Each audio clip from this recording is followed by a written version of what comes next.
At Christmas dinner, with the candles still flickering and snow tapping the windows of our small house in Colorado, my dad set down his fork, looked straight at me, and said, "You're a burden and you can't live here anymore."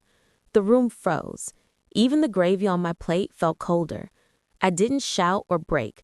I just stared at the man I'd carried financially for years, watching him act like he was the one freeing himself from me. The next morning, I packed my things, walked downstairs, and told him I was done paying every bill in that house. And that's when my dad did something none of us expected. I used to think Christmas softened people, that even in a house like ours, where tension lived in the drywall and silence spoke louder than anyone sitting at that table, there was still one night a year where we tried to pretend we were a real family. But that illusion shattered the moment my dad's words cut through the air, sharp enough to slice through 12 years of excuses. And once the shock faded, the truth settled in my chest like a stone. This wasn't sudden. This had been building for years. Our home sat on the edge of a suburb outside Fort Collins, the kind where every other house had lawns trimmed in perfect lines and wreaths glowing with warm lights. Ours always looked different, dimmer, tired. Bills stacked on the counter like leaning towers, cold air sneaking in through cracked window frames, the hum of an aging heater struggling to keep up. But somehow, despite everything, I kept the lights on, literally. I'd been paying them since I was 21. At first it was temporary, just until your dad gets back on his feet. Then it became groceries, then water, then the internet, then every single payment the house depended on. I told myself I was helping. That's what family does. I didn't realize I was carrying all of us while pretending it wasn't slowly cracking me open. Mom always had a way of smoothing things over, even when she didn't mean to. "Your father's just stressed," she'd say, while stirring pasta with the same tired rhythm every night, hoping the steam would hide the strain in her voice. She worked part-time at a boutique she never talked about, and whenever money came up, she acted like it was a problem floating somewhere above her head, visible but not her responsibility. Maybe that was how she survived, pretending she didn't see the weight being pushed onto me inch by inch. Then there was my little sister, Kayla, 17, sharp-eyed, always listening. She learned early to read the room before stepping into it. I saw how she watched me during dinners, like she was waiting for someone else at the table to acknowledge how unfair everything was. No one ever did, but she understood even if she couldn't say it. My father, Michael, hadn't worked in years. Officially, it was because the company downsized. Unofficially, it was because he didn't want anyone telling him what to do. He spent his days pacing the living room with the TV droning endlessly behind him, sometimes muttering about how the world didn't respect men like him anymore. But he always respected the groceries in the fridge, the warm showers, the heat in the winter, the Wi-Fi that kept him entertained, all things I paid for. I thought if I just kept giving, one day he'd see me, not as a walking paycheck, but as a daughter he loved. That was the lie I lived on. But the night he called me a burden so casually, like he'd been waiting to say it for years, something inside me clicked into place. This wasn't an outburst. This was who he'd always been. The next morning, when I zipped my suitcase shut, I realized something I'd been too scared to admit. Leaving wasn't the worst thing that could happen. Staying was. I didn't sleep the night after Christmas dinner. I lay there staring at the ceiling, replaying his voice over and over. "You're a burden. You can't live with us anymore." The words didn't echo. They carved. Each repetition felt like another reminder that the man I'd been protecting from the world didn't think I deserve a place in his home. But the strangest part wasn't the pain. It was the clarity. Around 3 a.m., I got up, wrapped myself in a coat, and walked quietly through the house. The living room smelled like pine and leftover casserole. The tree lights blinked soft and warm, pretending nothing had happened. My father's empty plate from dinner sat on the table, crumbs scattered like an afterthought. It looked ordinary and cruel at the same time. My mother's mug sat on the counter, tea gone cold, lipstick fading on the rim. She always cleaned up before bed, except not last night. That told me more than any apology she didn't bother offering. When I passed Kayla's door, I heard her shift. She wasn't sleeping either. I should have felt alone, but I didn't, not entirely. The next morning, while the house was still quiet, I began packing, not angrily, not dramatically, just calmly, like someone finally done pretending. Each folded sweater felt like a decision, each zip compartment like a boundary I should have set years ago. Halfway through, Kayla knocked softly. She stepped inside, closing the door behind her, arms wrapped around herself like she was bracing for news she already knew. "You're leaving," she whispered. "I am." She sank on the floor beside my suitcase, pulling her hoodie sleeves over her palms. "He didn't mean it," she tried. I looked at her, really looked at her. 17, already carrying the emotional weight of two parents who never learned how to love softly. "Yeah," I said quietly, "he did." Her eyes watered, but she didn't cry. She never liked giving our parents proof that they'd hurt her. "What are you going to do?" she asked. "Figure it out, starting with stopping the bills." Her head snapped up. "They can't afford anything without you." "I know." She blinked, stunned, not because she disagreed, but because she'd never heard me speak with so much certainty. For years, the cycle had been the same. They needed, I provided. They demanded, I delivered. And the moment I needed compassion, my father spat out a sentence that shattered any illusion of family I'd ever clung to. Leaving wasn't revenge. It was release. But part of me wondered if they'd finally understand what I'd been carrying once they felt the weight themselves. Not because I wanted them to suffer, because consequences were the only language my parents ever responded to. By noon, my suitcase stood by the door. The winter sun cut through the blinds in thin stripes, illuminating the dust floating in the air. Everything felt suspended, like the whole house was holding its breath. For the first time in my life, I wasn't scared of what would happen if I said no. I was scared of what would happen if I didn't. And as I reached for the door, ready to leave the only home I'd ever known, one truth settled deep in my chest. The real burden was never me. I left before the sun was fully up.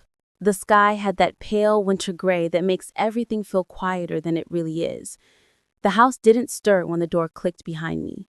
No rushed footsteps. No, "Wait, let's talk." Just silence. Fitting. That was all they ever gave back. I drove to Lauren's apartment downtown, my suitcase wedged in the back seat. Her place was small, barely enough space for two people to stand in the kitchen without bumping elbows. But the moment she opened the door, the air felt different, lighter, like the walls weren't holding a history of disappointment. "You look like you haven't slept in a year," she said, pulling me into a hug. "I probably haven't," I answered. She didn't push, didn't ask for the story right away. That was the kind of friend Lauren was. She made space first, questions later. I set my suitcase next to her couch, which would be my new bed for who knew how long. It sagged in the middle, but it felt like freedom stitched into fabric. Around noon, my phone buzzed. Then again, then nonstop. 3 missed calls from Mom, 4 from Dad, 2 texts from Kayla. "They're freaking out. Call me." I didn't. Instead, I made myself instant coffee in one of Lauren's chipped mugs and breathed in the simplicity. By evening, they switched tactics. No calls. Just panic. Mom texted, "Something's wrong with the power. Can you check? Also, the internet is out. The water pressure is low. Please respond." I stared at the messages, felt sadness, then something steadier beneath it. I typed one sentence. "I told you I stopped paying the bills." 3 dots blinked, disappeared, blinked again. "But why would you do that?" I almost laughed. Before I could respond, another text came in, this one from Kayla. "Dad's losing it. He said this is your fault. He said you're punishing them." Punishing. Interesting choice of word, considering I hadn't taken anything from them. I had only stepped away. They were simply experiencing what life felt like without someone silently catching every falling piece. That night, I logged into my accounts, not to check on them, but to secure myself.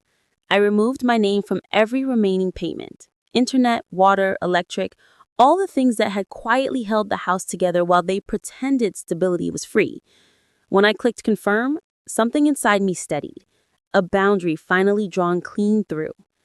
The next morning, a different kind of alert woke me. A notification from my bank. Suspicious login attempt detected. My heart thudded once, heavy. Then again, faster. I opened the app. 3 failed login attempts. 1 attempted password reset. I didn't need a detective. My father couldn't control me anymore, so he wanted control of my money. Lauren saw my face when I walked into the kitchen. "What happened?" she asked. I held up my phone. "They're not just panicking, they're desperate, and desperate people make dangerous decisions." Something in me snapped into sharp focus. Not fear, but clarity. This was what happened when people who had leaned on you their entire lives suddenly realized the ground beneath them was gone. I changed every password I had. Banking, email, everything, until even I had to double-check my new logins. Then I called the bank, explained the situation, and requested maximum security. By the time the representative was done, no one could access a cent without enough verification to open a federal vault. Not long after, my phone buzzed again. It was Kayla. "Dad's yelling," she wrote. "I think he tried to get into your accounts. Mom's crying. They don't know what to do." I stared at the message, my thumb hovering. I didn't want this for Kayla. She was still a kid trying to survive chaos she didn't create. But guilt wasn't going to drag me back into a burning house. Every time guilt tried to rise, I reminded myself, I didn't do this to them. They did this to themselves. I called her. She answered on the first ring, whispering like she was hiding. "He's losing it," she breathed. "I heard him slam something. I think he tried to get into your accounts." "I know," I said. She cursed under her breath. "Of course he did." A loud crash echoed behind her, something heavy, maybe a chair. Her breath hitched. "I have to go," she whispered. "Please be careful." Those last words stayed with me long after the call ended. Around 7 p.m., Lauren and I were sitting on her couch watching some old sitcom neither of us was paying attention to. Then came a pounding at the door. Not a knock, a hit. Hard. The entire frame shuddered. Lauren muted the TV instantly. "Don't open that," she whispered. My stomach dropped. I already knew. I walked to the pee-hose slowly, each step heavy. When I looked through, my breath caught. My father, Michael, red-faced, jaw clenched, fists balls like he was ready to break the door down. "Open the door!" he screamed. I didn't. "I'm calling the police," I said loudly. "You wouldn't dare," he snapped. I dialed. 911, what's your emergency? "My father is trying to break into my friend's apartment. He's pounding on the door and shouting. He's not supposed to be here." He must have heard me say those words because the pounding stopped. Everything went still. Then he roared something I couldn't make out. "Officers are on their way," the dispatcher said. 2 minutes later, sirens filled the hallway. Heavy boots approached, voices commanding and sharp. "Sir, step back from the door." More shouting, a scuffle, then silence. When I opened the door, 2 officers were cuffing Michael. His chest heaved. His eyes locked onto me, not with regret, but with hatred cold enough to sting. "You did this," he growled. "No," I said quietly. "You did." They led him away. But the story didn't end there. The next morning, my phone buzzed again. Unknown number. I ignored it, but a text followed. "You're going to regret this." My stomach turned. He was out. Someone had bailed him. Kayla had texted earlier, "Mom's acting weird. You should come get your stuff before she does something." So I drove to the house with Lauren. When we pulled into the driveway, something felt off immediately.